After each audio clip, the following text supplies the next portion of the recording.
안녕하십니까. 저는 고려 11 행정사 사무소의 임현 행정사입니다. 오늘은 공무원이 의무 위반을 함으로써 징계 처분을 받게 됐을 때 그 징계 처분에 대해서 구제를 받을 목적으로 불복할 수 있는 권리 구제 수단 방법에 대해서 언론 보도된 사실관계를 토대로 그 쟁점 중심으로 살펴보도록 하겠습니다. 오늘 영상의 내용이 도움이 되었다면 구독, 좋아요 부탁드리겠습니다. 그리고 이 영상의 끝부분에는 관련된 영상이 연결되어 있으므로 필요시에는 참고하시기 바랍니다. 네, 먼저 제목을 보시면 업무 관련 지인과 골프만 쳐도 법원 공무원 정직 처분 정당이라고 되어 있고요. 그 내용을 계속 보시겠습니다. 공무원이 업무 연관성이 있는 지인과 골프 모임 등 사적으로 만났다면 구체적 징계 혐의가 규명되지 않았더라도 징계가 정당하다는 법원의 1심 판단이 나왔다라고 되어 있습니다. 여기서 공무원은 이제 피징계자인 것이죠. 징계를 받는 사람. 소송에서는 이제 소송을 제기했기 때문에 원고가 되는 것이고, 소송 이외에 그 전심 절차인 소청 심사에서는 이제 소청인이 되는 겁니다. 징계권자는 이제 피소청인이 되는 것이고, 그래서 징계를 받은 이제 공무원이 되는 것이죠. 대상자는 이 공무원이 업무 연관성, 직무 관련성, 이 직무 관련성, 업무 연관성이 있는 사람을 공적으로 만났다라고 한다면 이제 공무 수행이기 때문에 문제가 안 되는데, 직무 관련성이 있는, 업무 연관성이 있는 누군가를 이미 알고 있는 사람이라고 하더라도 이 지인을 사적으로, 골프 모임 등 사적으로 만났다 이렇게 했을 때 이제 다른 제3자가 보는 시각은 여기에 어떤 모종의 어떤 보이지 않는 어떤 그 부정적인 거래가 있지 않을까라고 이렇게 의혹을 이제 제기할 수는 있는 것이거든요. 그래서 그 의혹이 처분권자에게 감사 등 절차를 거쳐가지고 징계 사유가 있다라고 인정이 되면 적법한 절차를 거쳐가지고 징계 처분을 할 수가 있는 것이고, 그러한 의혹에 대해서는, 징계 사유로 삼은 의혹에 대해서는 피징계자가 징계를 받은 사람, 징계의 대상이 되는 공무원이 그에 대해서 적극적으로 소명을 할 필요가 있겠다. 그래서 오늘 언론 보도의 내용은 결론적으로 징계 사유가 존재해야만 징계 처분을 할 수가 있는 것인데, 이러한 징계 사유를 징계 처분의 원인으로 삼을 때 그 징계 사유에 대한 입증 책임은 다소 완화되어진 그러한 판결로 해석이 됩니다. 그러니까 반대로 징계 처분의 대상이 되는 공무원의 입장에서는 그와 같은 징계 사유가 있는 경우에는 적극적으로 소명 해명을 해서 그 징계 사유 자체를 소멸시키지 않는 이상 징계 사유가 존재한다라는 것입니다. 그러면 징계 사유가 일단 존재한다면 징계 처분의 대상이 되고, 그런 징계 사유의 내용에 따라서 징계 처분의 종류와 정도, 파면이냐 해임이냐 강등이냐 정직이냐 견책이냐 감봉이냐 중징계냐 경징계냐 이렇게 결정이 될 수밖에 없겠다라는 것입니다. 그 내용을 계속 보시겠습니다. 9월 5일입니다. 9월 5일 법조계에 따르면 서울행정법원 행정사부는 A씨가 소속 기관장을 상대로 낸 정직 1개월 처분 취소 소송을 최근 원고 패소로 판결했다라고 되어 있습니다. A씨가 공무원이고, 이제 소속 기관장이 이제 징계권자입니다. 징계권자가 A씨에 대해서 징계 사유가 존재한다라고 하면서 정직 1개월 처분을 한 거에 대해서 나한테 한 정직 1개월의 징계 처분인 것이죠. 이거를 취소해달라라고 행정소송을 제기했는데, 최근에 원고 패소했다라는 것이죠.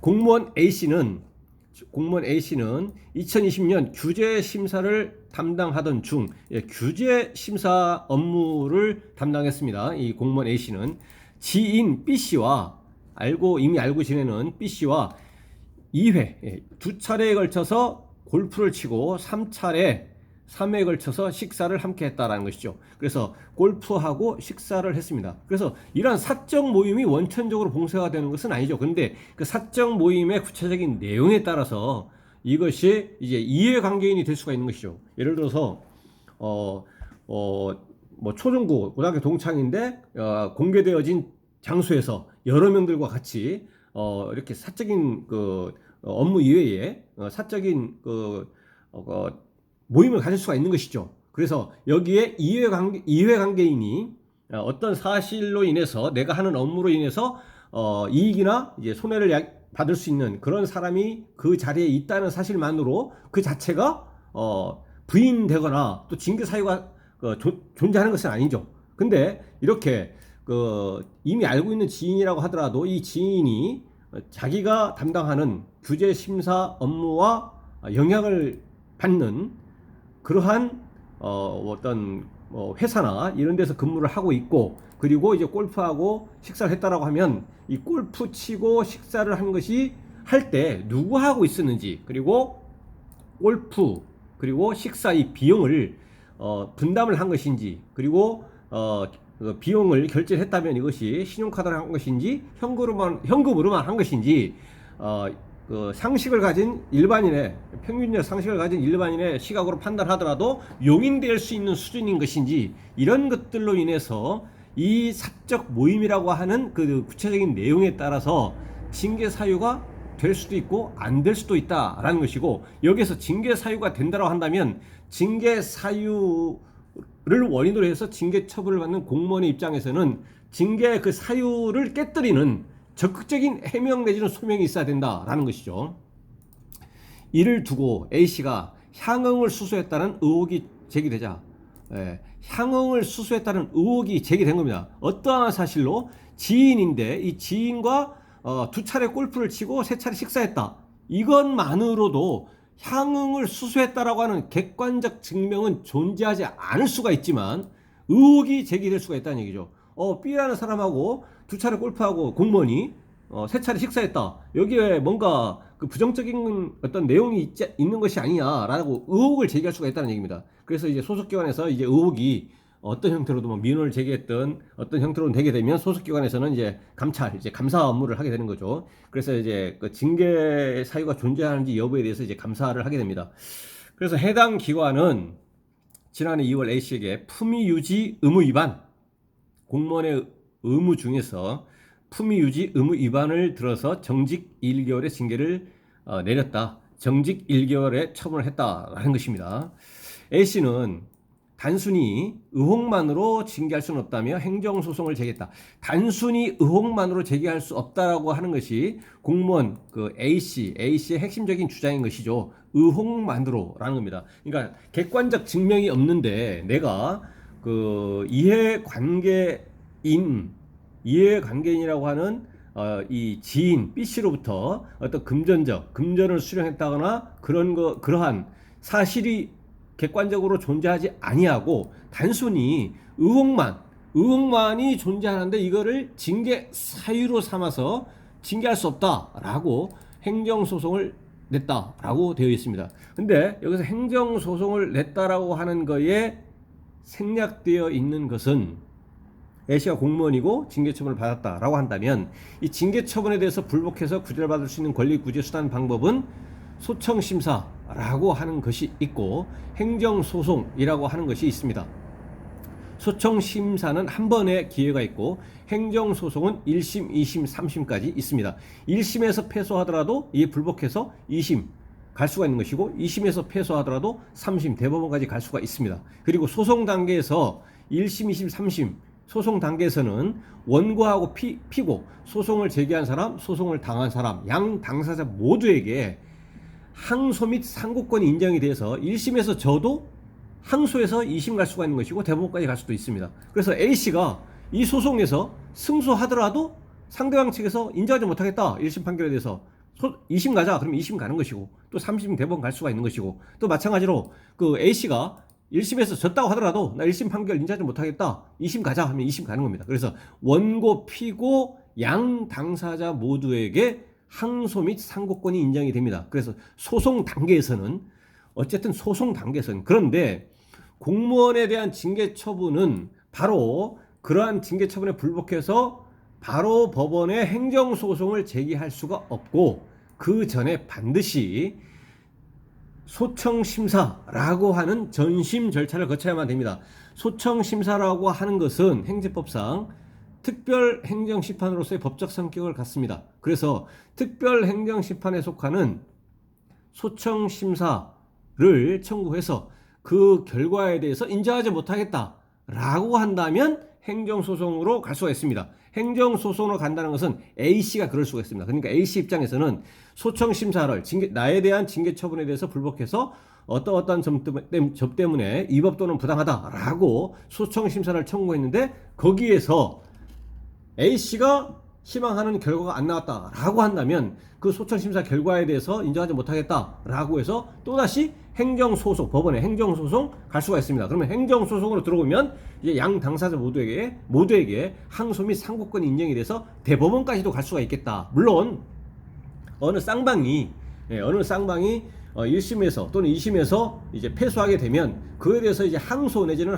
상고를 하지 않으면 그 심급에서의 판결은 이제 확정이 되는 거죠. 확정이 되는 겁니다. 그러니까 A씨가 1심 행정소송에서 승소했는데 상대방이 항소하지 않는다. 그러면 확정이 되는 것이죠. 그리고 A씨 입장에서 패소했다. 그러면 항소를 할 수도 있음에도 불구하고 항소하지 않으면 확정이 되는 것이죠. 이렇게 되는 겁니다. 그런데 소청심사에서는 A씨가 패소했을 때, 소청심사에서 구제를 받지 못했을 때 행정소송을 제기할 수 있지만 A씨가 구제를 받는 등으로 소청심사 단계에서 구제가 되었다라고 하면 A씨는 이제 법원에 소송할 의사가 없고 그럼에도 불구하고 피소청인인 징계권자가 우리 소청심사 결과에 대해서 인정하지 못하겠다, 소송 가겠다 이렇게 할 수가 없습니다.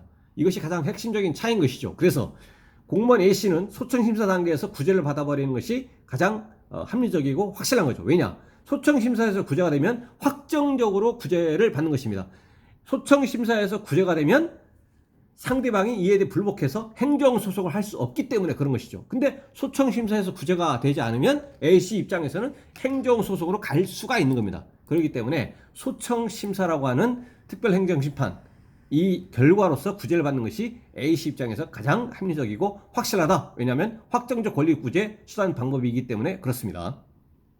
그리고 이제 징계처분은 다른 특별행정심판이라고 말씀을 드렸는데 다른 일반 행정심판의 경우와는 달리 그 불복구제 수단 방법이 그 소청심사 기간이 이제 일반적인 것은 90일인데 처분을 받은 날로부터 이거는 30일입니다. 정확하게는 징계처분 사유 설명서를 받은 날로부터 30일 이내에 소청심사를 청구를 해야 됩니다. 그래서 이것이 비교적 짧기 때문에 그 기간을 경과하지 않도록 이 기간은 법정 기간이기 때문에 이 30일 기간이 경과해버리면 그 요건 자체, 요건으로서 이 법정 기간을 준수하지 않았다라고 해서 이제 각하가 되어버립니다. 각하. 그래서 이것은 법정 기간이기 때문에 반드시 준수해야 된다. 원칙적으로 30일이라고 하는 것을 준수해야 된다라는 것이고, 그러면 다른 행정심판과는 달리 왜 30일이냐? 이거는 공무원 신분 관계를 조속히 확정하려고 하는 그런 뜻에서 이것을 좀 비교적 짧게 이렇게 규정을 해놨습니다. 그래서 징계처분 사유 설명서를 받은 날로부터 30일 이내에 징계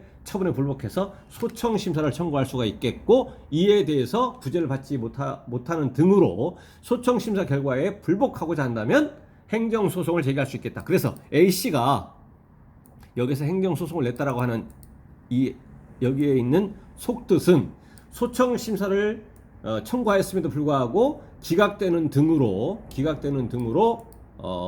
A씨가 희망하는 결과가 나오지 않았다라는 겁니다. 그래서 그에 불복해서 행정소송을 제기한 겁니다. 1심을.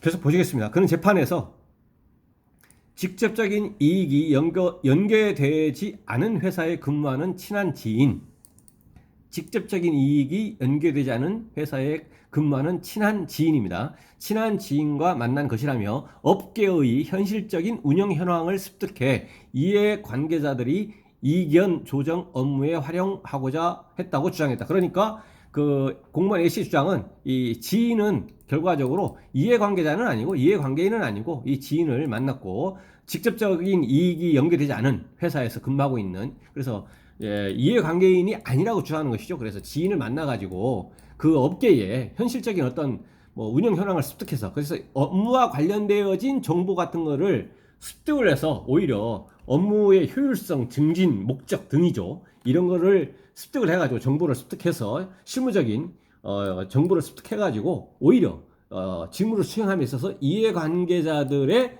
이견 조정 업무를 하는데 활용하고자 했다. 오히려 직무에 나의 고유의 직무에 도움이 되도록 하기 위해서 이제 만났다라는 것이죠. 이런 주장을 한 겁니다. 주장을. 그래서 재판부는 뭐라고 했냐면 재판부는 그러나 공직자가 이해관계인과 사적으로 만나는 것, 사적으로 만나는 것이죠. 그래서 사적으로 만날 때는 일단 주의를 해야 된다는 것이 여기서 하나의 보여주는 것이죠. 공적으로 만나는 것은 그거는 공무 수행이기 때문에 사적으로 만나는 것은 그러면 일단 의혹이 눈초리가 있을 수가 있는 거죠. 왜 만나지? 이럴 수가 있다는 얘기입니다. 그러면 특히 금품 수수소 의혹이 제기될 수 있는 골프 모임. 왜냐하면 골프 접대를 하고 어떤 비용이 발생하는 것이기 때문에 금품 수수 의혹이 제기될 수 있는 골프 모임을 하는 것은 그 자체 금품 수수 의혹 객관적 증명이 아니더라도 의혹이 제기될 수 있는 골프 모임 그 자체로 공정한 직무 수행이라는 국민의 신뢰를 훼손하기에 충분하다며 징계가 정당하다고 판결했다라는 겁니다. 그래서 이 문장에서의 보여주는 것은 징계 사유에 대한 객관적 입증이 아니라고 하더라도 의혹만이더라도 의혹이 있다는 것은 결국 불신, 신뢰를 훼손하는 겁니다. 신뢰를 훼손한다라는 것입니다. 공무 수행에 대한 불신을 초래하고 신뢰를 훼손한다라는 겁니다. 금품 수수 의혹이 제기되는. 그럼 여기서 금품 수수 의혹을 이야기하는 것이 뭐냐? 공무원, 공직자와 이해관계인이 이제 사적으로 만나는 것이고 그 사적으로 만난 내용이 골프 모임을 하는 등인 것입니다. 골프 모임을 하는 것은 금품 수수를 했다는 객관적 증명은 아니라고 설사 하더라도 의혹은 야기될 수 있다는 얘기죠. 의혹이 제기될 수 있는. 그래서 이런 것은 조심해야 되겠다라는 것입니다. 그래서 이제 공무원들에게 이제 교훈을 주는 것이죠. 이것은 의혹을 제기된 것만으로도 징계 사유가 될 수가 있겠다. 그러면 징계 사유가 아니라고 한다면 공무원 입장에서는 징계 처분을 받지 아니하고 징계 사유의 부존재를 주장한다고 한다면 금품 수수 의혹이 지금 제기가 됐는데 이 의혹을 없애야 되는 것이죠. 이 의혹을 소멸시켜야 되는 겁니다. 적극적인 소명으로 이거를 해명을 해서 이 의혹을 소멸시킨다면 징계 사유가 없어질 수가 있는 것이죠. 공무원 이 징계의 대상자 입장에서는 재판부는 원고 주장대로, 그러니까 공무원이 주장대로 업무 관련성이 없거나 현저히 낮고 업무 관련성이 없다 또는 업무 관련성이 별로 없다라는 거죠. 거의 없다, 낮고 실제 향응 수수가 없었다 하더라도 업무 관련성이 별로 없고 실제로 향응 수수 없었다, 금품 을 받거나 그런 것이 없다. 객관적 진실은 그렇다고 하더라도 사실은 설사 그렇다고 하더라도 그 자체만으로 의혹을 받기 충분하다는 거죠. 그 자체만으로 사적 모임을 가진 자체만으로 이해관계인과 사적 모임을 가져서 금품 수수 의혹을 야기한 것 자체만으로 금품 수수 의혹을 야기한다라는 겁니다. 그 자체만으로 의혹을 받기 충분하므로 비위의 정도가 가볍지 않다라는 겁니다. 그러면 아까 말씀드린 것처럼 어떻게 해야 되느냐? 이 의혹을 깨뜨려야 되는 거죠. 공무원 입장에서 의혹을 소멸시키기 위해서 해명을 해야 된다는 얘기입니다. 또 의혹이 모두 해소됐다면 소멸됐다면 이를 품위유지 의무 위반 사유로 삼는 것은 위법하다고 볼 여지가 있다. 왜냐하면 의혹이 없어졌기 때문에 볼 여지가 있다면서도 원고가 관련 비용을 모두 현금으로 지출했다고 주장하는 등 사정을 고려하면 의혹이 해소됐다고 보기는 어렵다. 여기서 공무원이 뭐라고 얘기했냐면 골프를 하면서 발생한 비용, 그 다음에 식사 비용 이런 것들을 모두 그 이해관계인 사적으로 만난 그 당사자 상대방이 지출한 것이 아니고 설사 나하고 반반해서 이제 분담을 했다라고 설사 하더라도 그거를 현금으로 지출했다고 한다면 이제 증명은 안 됐겠죠. 현금이기 때문에 현금으로 전부 지출했다라고 하는 것은 이제 건전한 상식을 가진 일반 평균인 건전한 상식을 가진 사회 일반 평균인의 시각에서 이제 본다고 하더라도 대부분 그 현금을 가지고 다니면서 다 일일이 결제하지는 않기 때문에 그 비용 모두 원고가 관련 비용을 모두 원고가 이제 관련 비용을 모두 현금으로 비용을 현금으로 지출했다. 현금으로 지출했다는 거죠. 뭐 전부 다 관련 비용을. 이것은 이제 의혹이 해소됐다고 볼 수 없다라는 겁니다. 그렇기 때문에 의혹이 해소됐다고 볼 수 없기 때문에 징계 사유가 존재하고 이러한 징계 사유의 구체적 내용을 고려하면 정직 1개월의 처분이 위법하다고 할 수 없다. 그런 취지인 것입니다. 그래서 공무원의 입장에서는 첫 번째, 이러한 금품 수수 의혹 등이 야기될 수 있는 이해 관계인과 사적 모임 등을 함에 있어서는 여러 가지 발생할 수 있는 의혹이 제기될 수 있는 여지가 없도록 해야 된다. 첫 번째는 그렇다라는 것입니다. 두 번째는 그러한 의혹이 제기된다면 이거를 깨뜨릴 수 있는 적극적인 해명, 소명이 필요하다라는 것입니다. 네, 그래서 오늘은 공무원이 징계 사유가 발생해서 징계 처분을 받은 경우에 이에 불복해서 구제받을 수 있는 권리구제 수단 방법에 대해서 언론 보도된 사실관계를 토대로 그 쟁점 중심으로 살펴봤습니다. 네, 오늘 영상의 내용이 질문 있으시면 댓글 남겨주시고 그러면 대댓글이나 별도의 영상으로 답변 드리겠습니다. 네, 오늘 영상의 내용이 도움이 되었다면 구독, 좋아요 부탁드리겠습니다. 네, 감사합니다.